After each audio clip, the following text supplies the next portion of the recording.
$625,000 in debt. Is it stressful? How you feeling? Oh, I feel like that's good. Basically double my net worth. I don't really plan to retire. I want to work till the wheels fall off. So You bought a Porsche with all this debt? I've made over 100K in crypto. I've just been kind of like parlaying things because I know I can make all that money back. So that's just a fancy way of saying you're gambling. Sure. And it takes one recession, dude, and you are fucked. Your tenants lose their job. Guess who's responsible for the mortgages? And I think I can. The numbers show a different story, dude. You have $5,000 in savings. Yes, you just watched someone casually admit there's $600,000 in debt with only $5,000 in savings and a Porsche in the driveway. You know, part of me wants to say, this guy's bold. I also need to know what mattress he uses because I would not be able to sleep like a baby in this situation. All right, jokes aside, you might think this sounds aspirational. We have crypto wins, real estate investing, financial freedom, but in this video, we'll break down a situation, show exactly how risky it is, and what to do instead if you want to build real wealth. And if you want me to audit your finances, drop a comment below. What's going on? How can I help? Just kind of looking for some advisement and reducing my debt. How much debt do you have? Right now, about $560K. $560,000 in debt. Yes. Okay. What's the breakdown there? Let me start here. I'm 28 years old. I'm an engineer and landlord Where are you located? in Illinois, and I make about $12,500 a month. How about debt? I just bought a new car. It's about a $50,000, 5K on an Amex. On an Amex credit card? Yeah, and then I have 8K on a Sapphire. What's the total in the credit card debt? I would say like 30K. Well, some of that is balance transfer, so I have like full interest on it. About 20K of that is free. 20K of this credit card is of this debt is a balance transfer? Yeah, it's broken. It's segregated two balance transfer cards. Hold on, but you said you had around $400,000 of debt, was it? Yeah, that's the two mortgages with 500K. Okay. Yeah. Okay. I have two of them. Okay. What's the breakdown for each mortgage? So I have 170, and that's 3.5, and then I have about 250 at 8%, and then I have a HELOC about 124K on that. Oof. Let me just write this one in. You have a HELOC for how much again? 128K. 120,000. Yeah. Holy moly! What's the interest rate? I think 11%. Oh my Atlanta. So out the door, $625,000 in debt. Yes, What sir. are your expenses? I would probably put it like 1,500. It varies. I'm gonna put 2,000. Okay. How are your expenses so low? I'm house hacking in house one, Okay, gotcha. so I pay like no rent. This multifamily home, is this the 170K or the 250K? Yeah, it's still 170. Okay. And I have about 5K in savings Oh man. and about 82K in assets. Yeah, that includes my retirement accounts, my brokerage accounts, and my crypto accounts.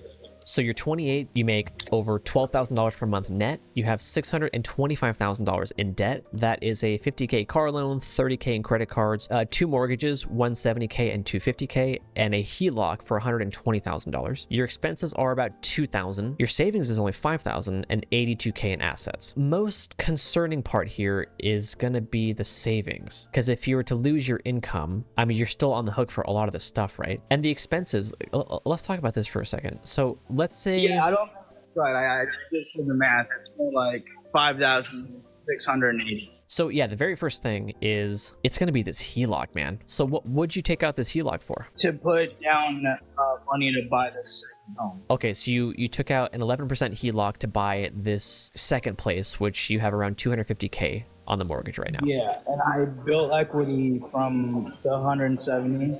I had about 150K in equity. I see. It's a quite complex situation. If we just start with the basics here, if we think about an emergency fund, you only have 5K in savings when a lot can go wrong here, right? Busted water heater, something like that.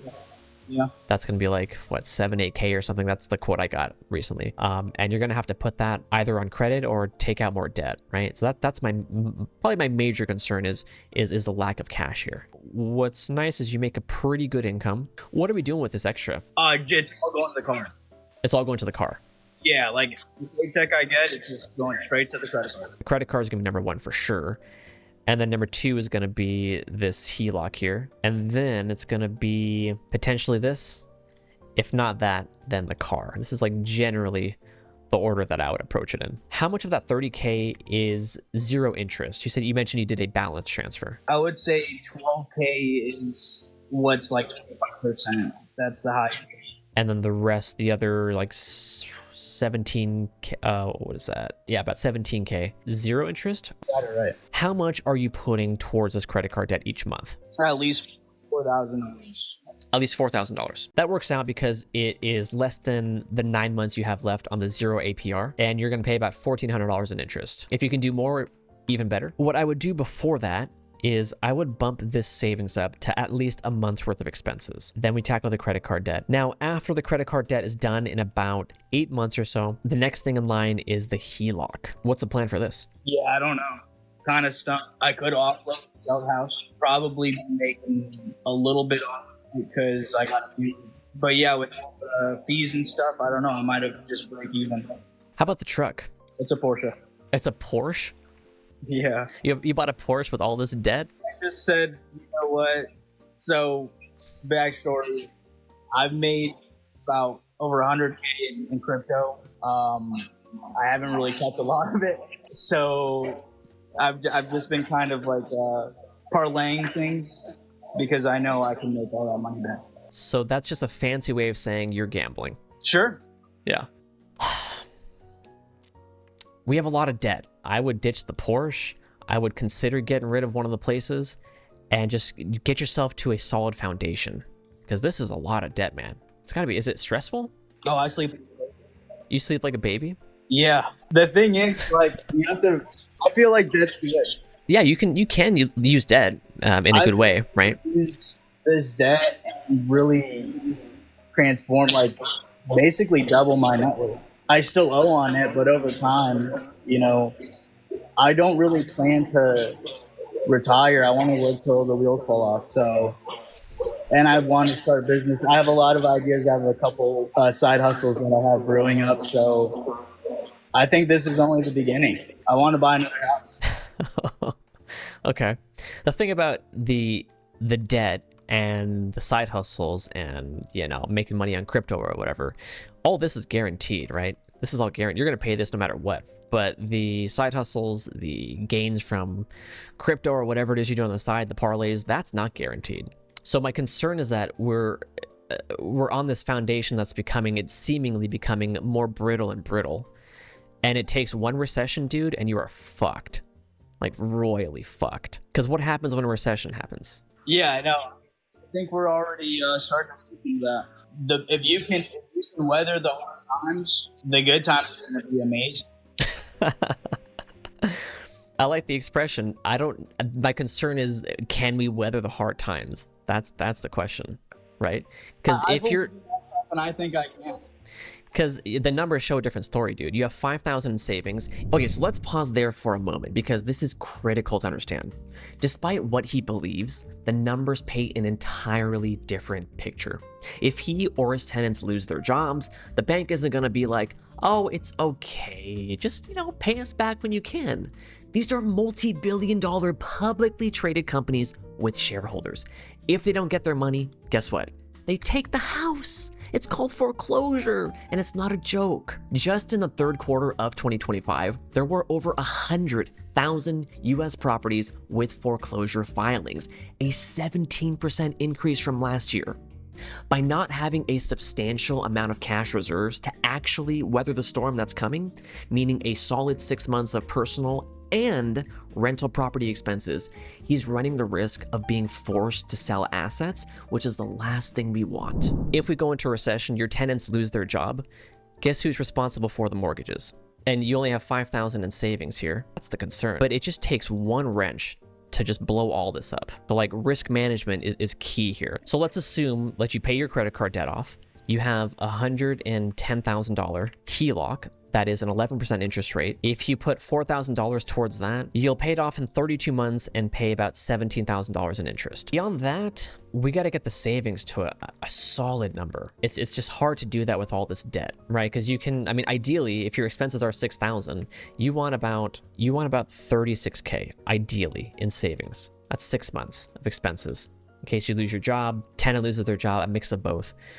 We need some liquidity here. The challenge is you're going to be spending the next, 8 months for the credit card, potentially a couple years for this. I'm concerned that we just don't have enough cash to weather hard times because we're so focused on paying off high interest debt.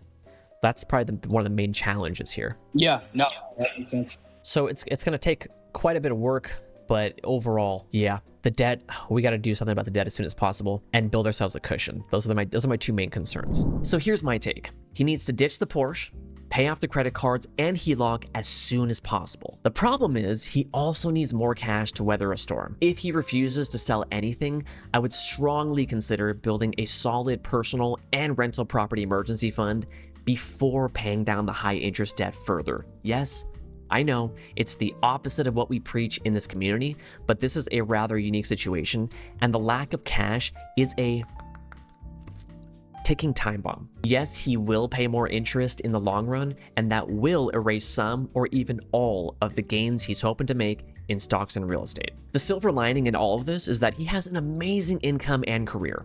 Out of all the leverage he's been using, this is the only one that'll help him out of this trap. He also has a good mindset because he understands the importance of investing in assets. I think if we can just steer the ship in a slightly different direction, long term he'll be okay. Overall though, I don't recommend following this exact path.